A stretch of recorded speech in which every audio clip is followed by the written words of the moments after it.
beberapa teman memang menelpon dan menghubungi Bang Ali terkait dengan beberapa statement yang dikemukakan beberapa jam yang lalu terkait seperti apa yang dikemukakan oleh epidemiolog kita Pak Pandu Riono, kemudian ditanggapi oleh anggota yang terhormat Dewan Perwakilan Rakyat Republik Indonesia terkait dengan jebakan pandemi. Saya ingin kemukakan dan sekaligus memberikan jawaban kepada pertanyaan yang disampaikan oleh kawan-kawan bahwa jangan pernah kita dengan gampang dan mudah dalam situasi seperti hari ini kemudian membiasakan diri untuk saling menyalahkan, kemudian saling menuduh yang satu dengan yang lain, pemerintah dan lain-lain. Beberapa masukan saya kira iya, ya. Usulan masukan itu menjadi penting untuk harus dan tentu bagi pemerintah langkah-langkah yang harus dilakukan untuk memperbaiki beberapa kegiatan-kegiatan dalam rangka percepatan penanganan COVID itu menjadi bagian yang harus diprioritaskan. Artinya apa? Usulan, kritik, dan masukan itu adalah semacam vaksin dalam mengambil kebijakan. Kita punya mindset yang sama, begitu juga yang dikemukakan oleh Bapak Presiden, kemudian dengan seluruh lapisan masyarakat. Tentu saja opinion leaders menjadi penting, para epidemiologi, para ahli, dan saya berkali-kali juga mengatakan bahwa dalam mengambil setiap keputusan dan kebijakan yang dilakukan oleh pemerintah, oleh Presiden Republik Indonesia, tidak berdiri sendiri. Kita punya pengalaman yang baru dalam menangani masalah pandemi. Meskipun Anda boleh bilang bahwa ini sudah 1,5 tahun. Ya, tidak saja Indonesia. Berapa banyak negara-negara di dunia yang terpapar COVID ini mengalami fluktuasi, naik turun, serangan pertama, serangan kedua pandemi ini. Karena itu memang bantu pemerintah. Semua kita harus bekerja sama, fokus. Kalau Anda menyebutkan berubah-ubah nama dari pembatasan sosial berskala besar, kemudian masuk kepada PPKM skala mikro, kemudian skala PPKM darurat, dan sekarang masuk dalam PPKM skala leveling, iya, karena memang pemerintah harus bisa mengantisipasi langkah-langkah yang satu dengan yang lain. Kalau banyak orang juga menuduh kenapa tidak langsung melakukan lockdown, Bung, harus kita fair dan terbuka dan membicarakan bahwa lockdown itu memang tidak ada dalam regulasi kita. Kenapa tidak menggunakan karantina wilayah? Iya, dalam undang-undang karantina itu kan ada 4 pilihan. Salah satu di antaranya adalah PSBB. Dan itu sudah pernah dilakukan. Kenapa begitu? Karena DKI adalah epicentrum dari pandemi kemarin. Di luar Jawa atau di Jawa dan ada di Bali yang seperti sekarang dilakukan skema leveling. Nah, apa yang dilakukan oleh pemerintah sekarang itu kan dalam skala leveling, khususnya di level ketiga. Upaya yang sangat ketat dan keras dilakukan itu adalah memastikan apa yang sering kita sebut dengan testing, kemudian tracing, dan treatment. Tes, kemudian lacak, dan isolasi.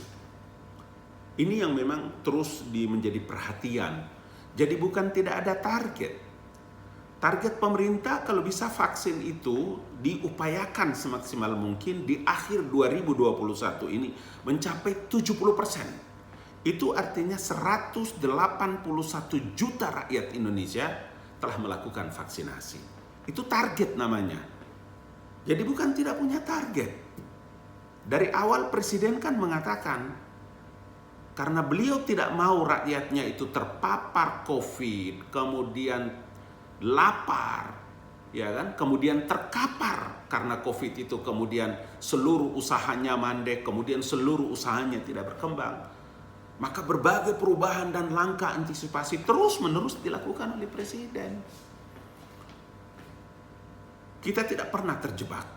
Kita selalu siap dan mengantisipasi itu. Tetapi masukan-masukan itu menjadi penting. Sama seperti bagaimana pemerintah mempersiapkan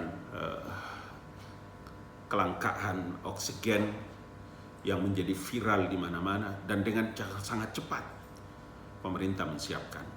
Kalau kemungkinan ini nanti akan terjadi di beberapa tempat di luar Jawa dan Bali, kita harus siap.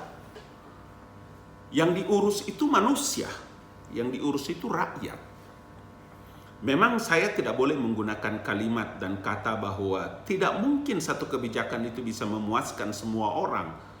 Tetapi pandemi ini memang Presiden fokus untuk bagaimana bisa melakukan langkah-langkah yang cepat, tepat, dan ingat, mengurangi angka kematian.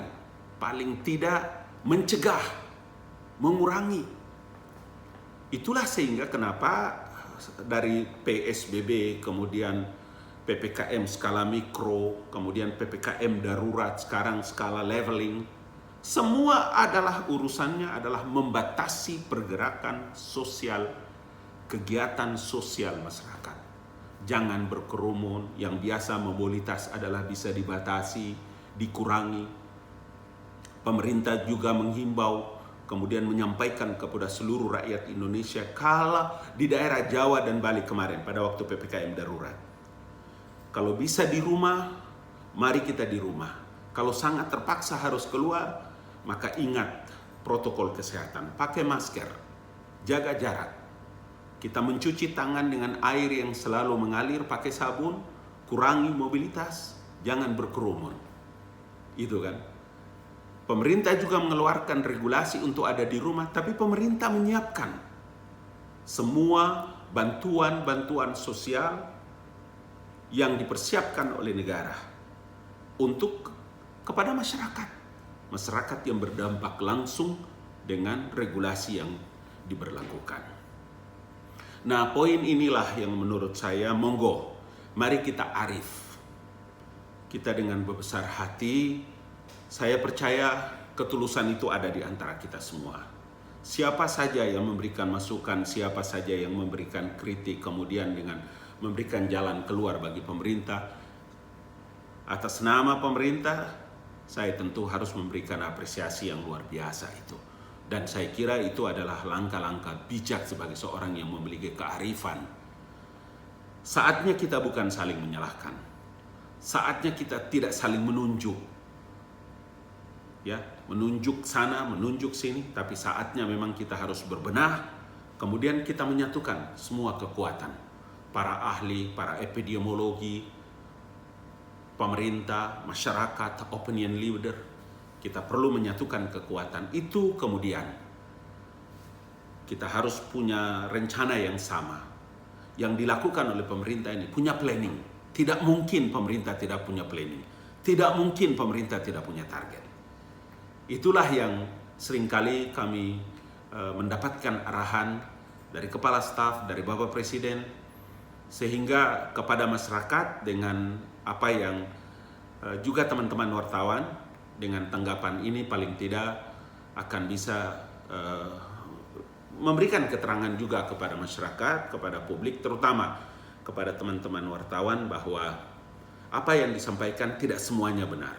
Tapi masukan, kritik, usulan, iya. Ya. Satu sisi tentu Presiden harus arif dan bijak dalam mengambil satu keputusan. Nanti kita lihat, hari ini hari terakhir.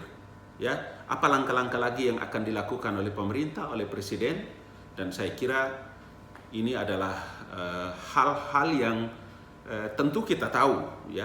Pemerintah tidak panik, Presiden tidak panik, ya. Kita semua tidak boleh panik. Kita semua harus menjaga semangat, tenang, melihat masalah ini sebagai masalah kita bersama, dan kita harus cepat pulih kembali, ya. Masyarakat juga tidak ingin situasi kehidupan kita hari ini terus dalam situasi yang luar biasa. Tapi kita percaya bahwa kalau kekuatan ini menyatu, kita percaya kalau kita punya pikiran yang sama bersama-sama dengan pemerintah, tidak ada lain upaya percepatan penyelesaian penanganan COVID-19 dengan varian baru ini. Untuk keselamatan bangsa dan negara, pemerintah selalu hadir, dan untuk itu Jokowi selalu siap dengan situasi hari ini. Salam dari saya, Ali Mukhtar Ngabalin, untuk Anda semua. Jaga sehat, jaga protokol kesehatan, insya Allah Tuhan melindungi kita semua. Assalamualaikum warahmatullahi wabarakatuh.